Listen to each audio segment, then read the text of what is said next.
Boxing truth here. Just want to talk about Eddie Hearn's master plan in 2018 involving the heavyweight division. This topic's probably been done before, but fuck it, I'm going to do my version. Let me reveal Eddie Hearn's master plan. Figured it out, at least what I think he's trying to do. And he's trying to eliminate Deontay Wilder with one of his fighters in the heavyweight division. What he wants, and it makes sense because he's a promoter, not a boxing fan. The boxing fans want the best fight the best. Promoters want to make fights that make sense in the best interest of their company, and also what's just better for them. So Eddie Hearn's master plan to eliminate Deontay Wilder is to hope that WBC will enforce the mandatory now that Dillian Whyte is in the #1 spot and awaiting his shot. Wilder took care of his obligations after a very long ass time of not fighting a mandatory back in November. So he has about 9 to 12 months until he is going to be called upon to make another mandatory defense. Now Eddie Hearn has his plans pretty much set in motion. He has Alexander Povetkin fighting on the undercard to Joshua versus Parker on March 31st. It looks like that's going to be the next fight for Joshua in the summer. Povetkin is the mandatory for the WBA. It hasn't been called upon, but eventually it will be called upon. And it's a fight that looks like it's going to be taking place next for Joshua if he gets past Joseph Parker, of course. Povetkin, his team, Eddie Hearn, and they get along okay. They can make deals together. And it looks like Povetkin knows something that the rest of the boxing public don't know. He pretty much believes Joshua Wilder is pretty much a rumor and that he's got a deal set to fight Joshua. All he has to do is beat David Price. Now Eddie Hearn is hoping that Price somehow magically knocks out Alexander Povetkin. Price is a big guy, a big puncher, but he already got knocked out by Povetkin leftovers and Christian Hammer. Maybe it was bad preparation, maybe he just didn't have it that night. But whatever happens in the Povetkin Price fight, the hope is for Eddie Hearn is that Price knocks him out. He becomes WBA mandatory. He makes an in-house fight between Joshua and Price. But it's all good if Povetkin wins. Then he'll make the fight with Povetkin next. It's a big fight. It'll be another big payday.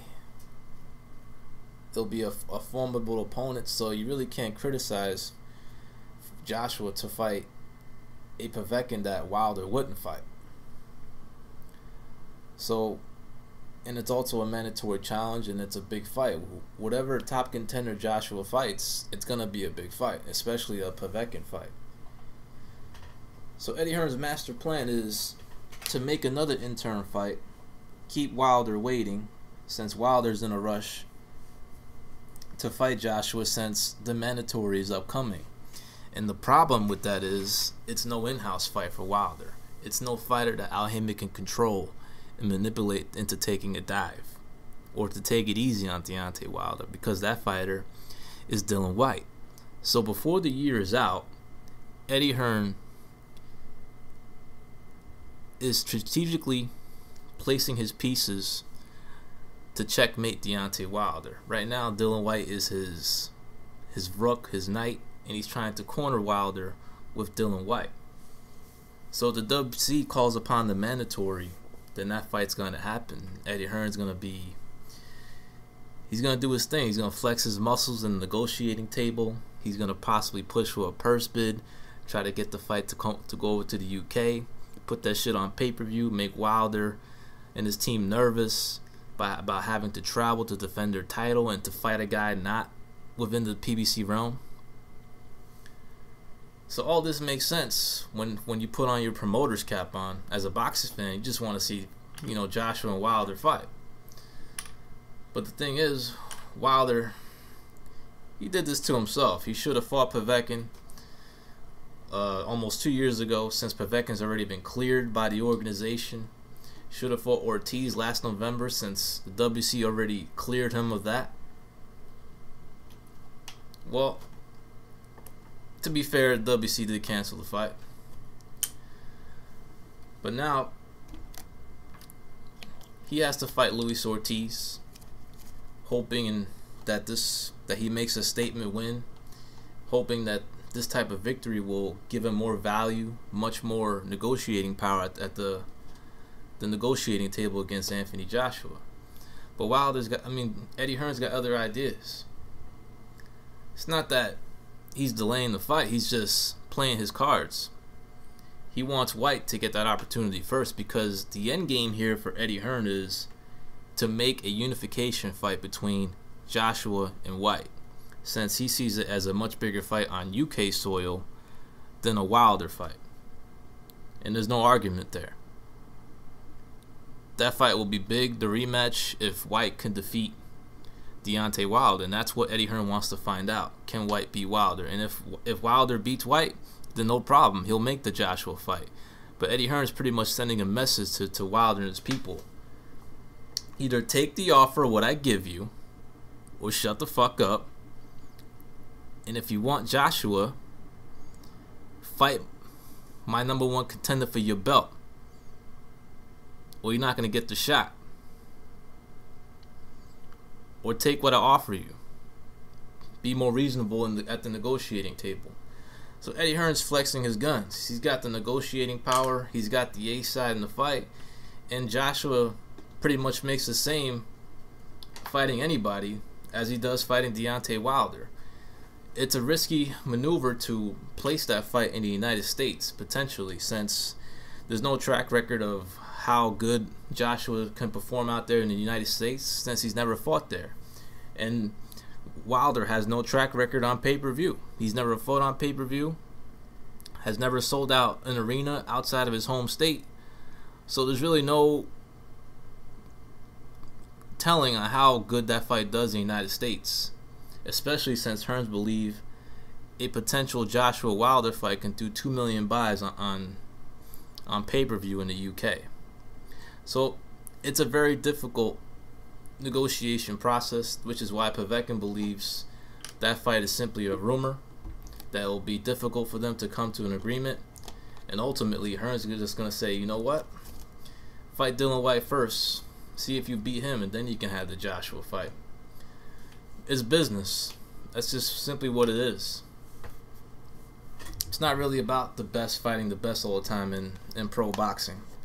You want to consistently watch that, then watch the amateurs, watch the Olympics, watch the World Championships every year. You'll find out who the best is. But when it comes to pro boxing, it's a different animal. There's different promoters, different players, different agendas, and it's all about business decisions when it comes to this pro boxing game. Some people may say Joshua's ducking, but in the meantime, when it's all said and done, after the month of March, he's gonna have 3 straps. Most likely will beat Joseph Parker, and Deontay Wilder has to prove that he can beat Luis Ortiz, who may or may not take it easy in that fight. Maybe he will be allowed to give an honest effort. Maybe Luis Ortiz will finally put an end to that losing streak of the Cubans. Maybe the boxing gods will have some sympathy for these Cubans who are taking some major L's. I thought Dorticos would put an end to that streak, but maybe Luis Ortiz is the lucky charm here. Maybe he'll put an end to this Wilder Joshua saga, since Wilder, he's really done nothing to really get so much hype for this fight. Hasn't beaten anybody. Have to wait till his 40th professional fight to finally see him fight a top 5 contender. But if he beats Ortiz and does it in a convincing fashion, then he can make a case of being that hyped up opponent for Anthony Joshua. But in the meantime, he's just another belt holder, paper champion, who just talks a lot of shit, doesn't do a lot of backing up in the ring, claims he can beat Mike Tyson, a prime Mike Tyson. But Eddie Hearn's right. He's got you cornered, bruh. He's going to make you fight Dillian Whyte first. See if you can fight a real fight and win a real fight outside of the PBC universe. And you may have to travel to UK to get it done. Joshua Wilder is not happening next. You can pretty much forget about it. The deal is just too complicated. And Hearn's going to bank on Whyte beating Wilder sometime later this year. If the WBC, of course, mandates it. If they don't, then there's this chance Joshua Wilder can happen in late 2018. But it's definitely not happening next. This is Boxing Truth. I'm out.